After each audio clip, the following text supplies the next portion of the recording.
Pada malam hari tanggal 31 Juli tahun 2017, di sebuah jalan kecil yang sepi di Kabupaten Siajin, Shandong, seorang pria ditemukan tergeletak di pinggir jalan. Akan tetapi meski demikian, pria tersebut masih hidup. Bahkan, ia sempat sesekali menggerakkan mulutnya untuk meminta tolong pada orang-orang yang kebetulan lewat di sana. Saat itu kondisi si pria yang terluka tersebut terlihat cukup parah karena kepalanya mengeluarkan banyak darah. Namun pria itu tak menyerah meski dalam kondisi yang begitu lemah. Para warga yang kebetulan lewat pun menghampirinya untuk berusaha membantu. Mereka mencoba berkomunikasi dan dalam kondisi yang hampir tak sadar itu, pria tersebut masih bisa mengeluarkan beberapa kalimat. Ia mengatakan bahwa dirinya dipukuli oleh 2 orang. Ketika ditanya apakah ingin melapor ke polisi, si pria malah menjawab jangan. Ia hanya ingin dipanggilkan ambulans saja. Itu adalah 2 kalimat terakhir yang ia ucapkan sebelum kehilangan kesadaran sepenuhnya. Warga yang menemukan pria itu tak mengikuti permintaannya. Mereka memutuskan untuk tetap menghubungi polisi dan ambulans secara bersamaan, karena bagaimanapun ini menyangkut nyawa manusia. Sayangnya luka yang diderita oleh pria itu ternyata jauh lebih berat dari yang terlihat. Otaknya mengalami kerusakan yang terlalu parah untuk bisa ditangani. Meski sempat mendapatkan penanganan medis, pria tersebut akhirnya meninggal dunia. Polisi yang tiba di lokasi segera melakukan pemeriksaan awal. Di dalam kantong celana korban, polisi menemukan sebuah kartu identitas. Dari sana diketahui bahwa pria ini bukan warga setempat. Ia berasal dari Kabupaten Qingyun, sebuah daerah yang berbatasan langsung dengan Siajin. Nama pria itu adalah Deng, berusia 28 tahun. Kini yang menjadi pertanyaan adalah apa yang Deng lakukan di Siajin. Diketahui Kabupaten Siajin bukan daerah yang besar. Tak jauh dari lokasi penemuan Deng, memang ada sebuah resort pemandian air panas. Tapi pada saat itu diketahui bukan musim ramai pengunjung dan hampir tak ada turis dari luar daerah yang datang untuk berkunjung. Jadi kemungkinan Deng datang ke daerah ini untuk berlibur sangatlah kecil. Selain itu, berdasarkan penyelidikan awal, Deng tidak memiliki kerabat di Siajin. Tidak ada urusan bisnis, tak ada hubungan ekonomi yang bisa diidentifikasi dengan siapapun di sana. Lalu, mengapa ia di sini dan kenapa ia bisa sampai terluka parah? Untuk menjawab pertanyaan tersebut, polisi pun mulai melakukan penyelidikan lebih luas dengan mengunjungi warga sekitar untuk mengumpulkan keterangan. Dari hasil wawancara, polisi mendapati bahwa Deng berprofesi sebagai pemain musik tiup. Ia biasa ikut tampil mengisi di acara-acara pernikahan maupun pemakaman. Tapi dalam penyelidikan, polisi tidak menemukan acara semacam itu di daerah sekitar. Dan sebagai orang Kabupaten Qingyun, hampir tidak mungkin Deng punya dendam mendalam dengan penduduk desa di wilayah Siajin ini. Sampai titik ini investigasi masih jalan di tempat. Namun, ada satu kemungkinan muncul di dalam benak penyidik, yaitu kemungkinan kasus ini berkaitan dengan urusan asmara. Mereka kemudian memeriksa catatan laporan polisi terbaru di Kabupaten Siajin, dan di sana mereka menemukan sesuatu yang langsung menarik perhatian. Pada bulan Mei, tepat 2 bulan sebelum kematian Deng, seorang wanita parubaya datang ke kantor polisi. Wanita itu melaporkan bahwa putrinya diculik oleh seorang pria bernama Deng yang berasal dari Kabupaten Qingyun. Setelah diverifikasi, pria yang disebut dalam laporan tersebut ternyata memang Deng yang sama. Fakta ini sekaligus menjelaskan satu hal yang sejak awal terasa janggal. Mengapa Deng dalam kondisi sekarat dan kepala berlumuran darah justru meminta agar polisi tidak dipanggil? Jawabannya kini mulai terlihat. Deng tahu bahwa apa yang selama ini ia lakukan tidak benar. Ia sadar diri bahwa dirinya bersalah dan itulah mengapa bahkan di ambang kematiannya Deng tidak berani menghadapi polisi. Dalam laporan pada bulan Mei itu, ibu si gadis juga menyebut bahwa anaknya memiliki seorang suami, seorang pria bernama Zhao. Zhao pun ikut datang ke kantor polisi saat itu untuk membuat laporan. Kala itu kemarahan Zhao terlihat sangat jelas. Maka dari itu polisi menyimpulkan bahwa kematian Deng sangat mungkin berkaitan dengan gadis muda itu. Berbekal informasi tersebut, polisi memutuskan untuk langsung mendatangi rumah Zhao dan melihat apakah ia ada hubungannya dengan kematian Deng. Ketika petugas tiba di rumah Zhao pada tengah malam, Zhao sedang tidur bersama Lei. Lei ini adalah istri Zhao yang sebelumnya dilaporkan ke polisi telah diculik oleh Deng. Melihat polisi datang tengah malam, Zhao tidak menunjukkan ekspresi terkejut sama sekali, seolah ia sudah menduga atau bahkan sudah bersiap untuk kedatangan ini. Bagaimanapun ia tahu apa yang telah dilakukannya. Polisi kemudian berbicara dengan Lei, dan dari sinilah muncul gambaran yang lebih utuh tentang gadis muda ini. Secara fisik, penampilannya terlihat seperti orang dewasa, tapi cara bicaranya sangat kekanak-kanakan. Mentalnya, menurut penilaian polisi yang mewawancarainya, sama sekali tidak sesuai dengan usianya. Ia terlihat dewasa di wajah, tapi tidak di dalam. Sementara itu, polisi membawa Zhao ke kantor polisi untuk dilakukan pemeriksaan lebih lanjut. Sebelum Deng meninggal, ia menyebutkan bahwa dirinya dipukuli oleh 2 orang. Lalu siapa orang kedua itu terungkap dalam penyelidikan kalau orang itu adalah adik kandung Lei sendiri. Saat adik Lei ditangkap, ia tidak menunjukkan penyesalan. Sebaliknya, ia sangat melawan.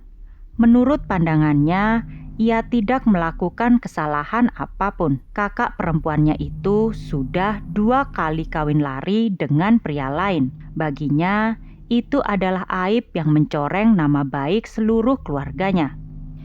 Ia dan Zhao hanya ingin memberi pelajaran kepada Deng. Namun mereka tak menyangka bahwa pelajaran yang mereka berikan itu akan berujung pada kematian.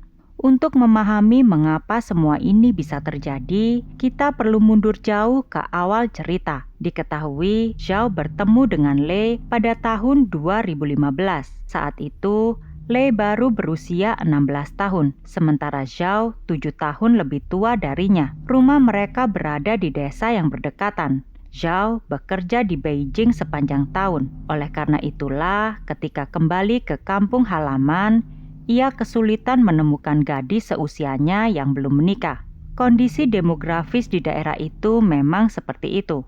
Gadis yang seumuran dengan Zhao hampir semuanya sudah memiliki pasangan. Hal inilah yang membuat Zhao akhirnya hanya bisa mencari yang lebih muda. Pada pencarian inilah Zhao akhirnya berkenalan dengan Lei. Tak lama berkenalan, Zhao kemudian melamar Lei.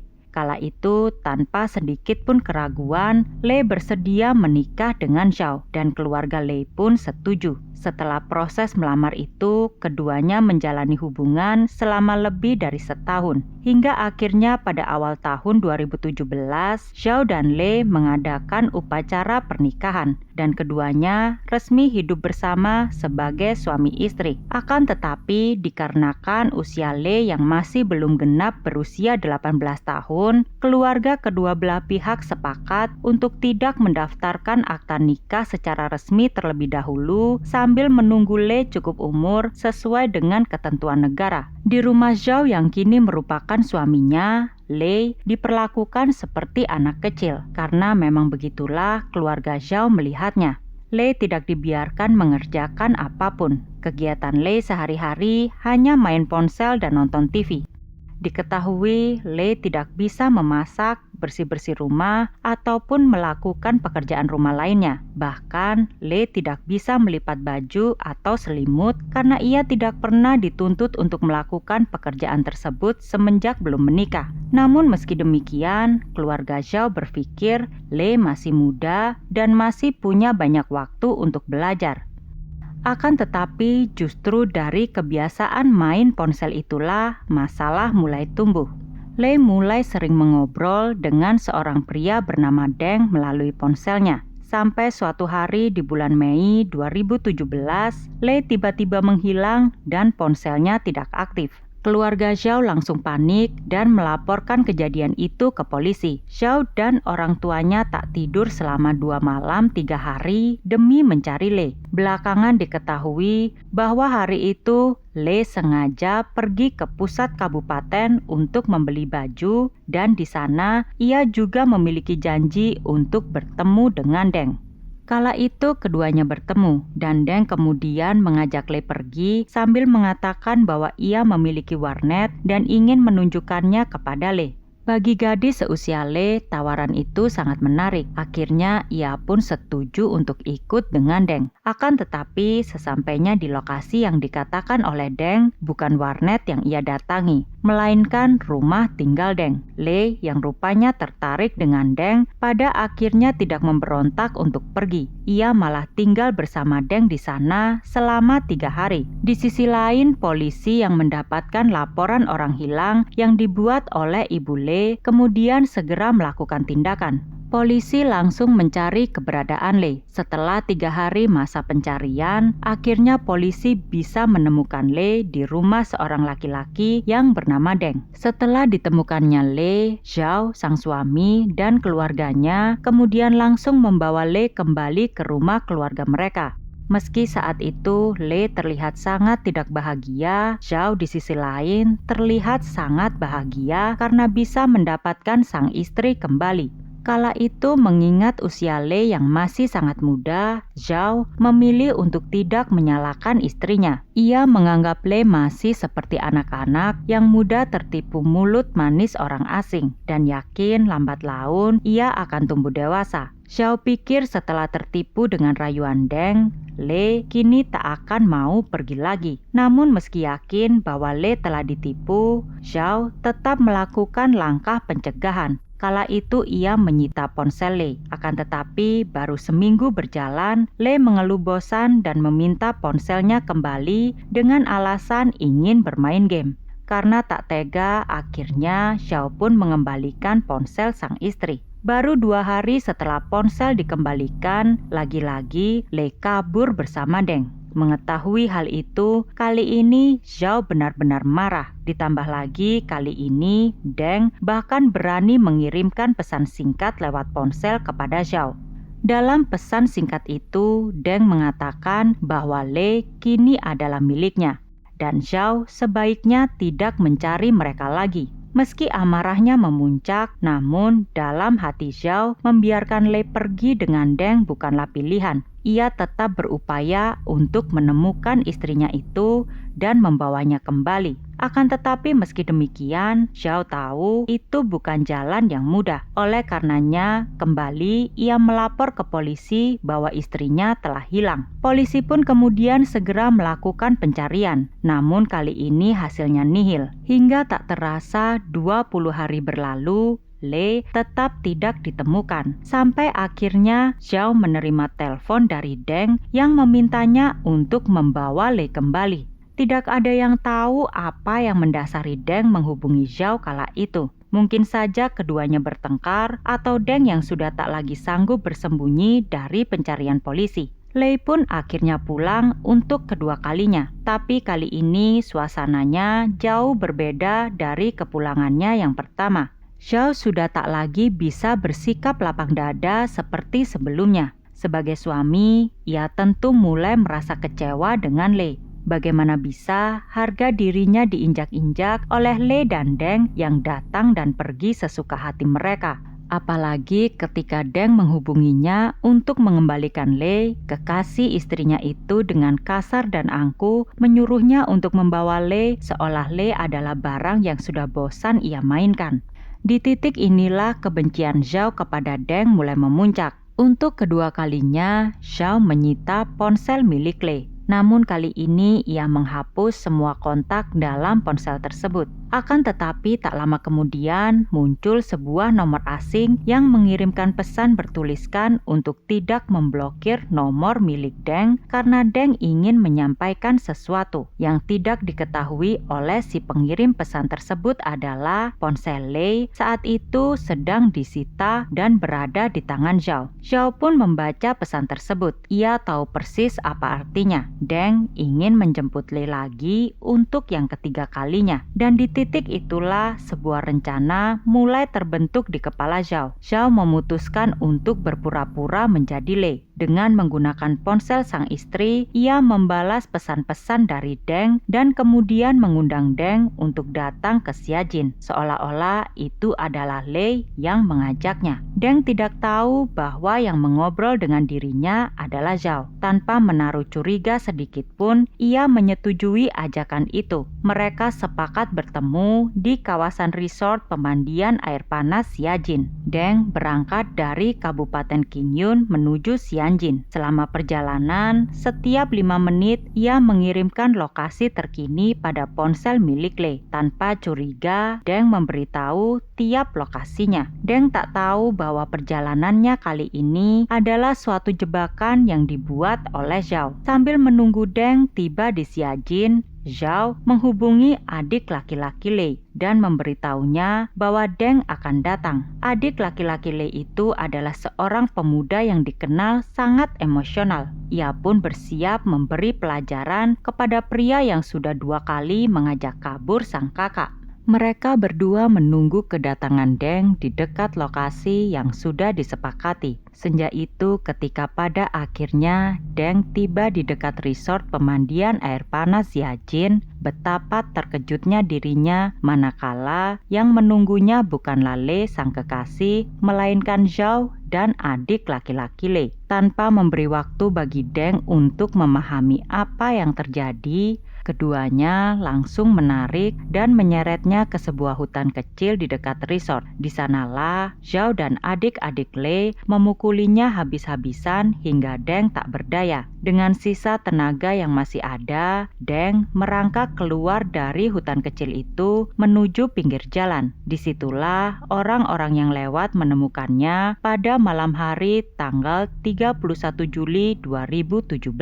Tanpa Deng sadari, perjalanannya dari hutan kecil ke pinggir jalan itu adalah perjalanan terakhir yang bisa ia lakukan. Deng tidak pernah tahu bahwa semua ini adalah sebuah jebakan sejak awal. Sampai akhir hidupnya, ia mungkin tak memahami kenyataan itu. Yang ia tahu hanyalah bahwa ia dipukuli oleh 2 orang, bahwa kondisinya sekarat, dan bahwa ia tidak bisa melapor ke polisi karena ia sendiri paham apa yang selama ini telah ia lakukan. Zhao dan adik laki-laki Lei pun ditangkap. Bukti sudah jelas, fakta di lapangan juga tidak bisa dibantah. Zhao yang merencanakan pertemuan itu, Zhao yang berpura-pura menjadi istrinya untuk memancing Deng datang, dan Zhao bersama adik iparnya yang kemudian mengeksekusi rencana tersebut hingga Deng kehilangan nyawanya. Ini bukan tindakan spontan yang muncul karena emosi sesaat. Ini adalah tindakan yang jelas-jelas direncanakan. Dalam sistem hukum pidana Tiongkok, pembunuhan berencana, apalagi dengan bukti kuat dan kronologi yang menunjukkan adanya niat, hampir selalu berujung pada hukuman mati. Setelah penyelidikan usai, Zhao dan adik laki-laki Lei kini harus melalui proses persidangan yang panjang. Di ruang sidang, rekonstruksi peristiwa,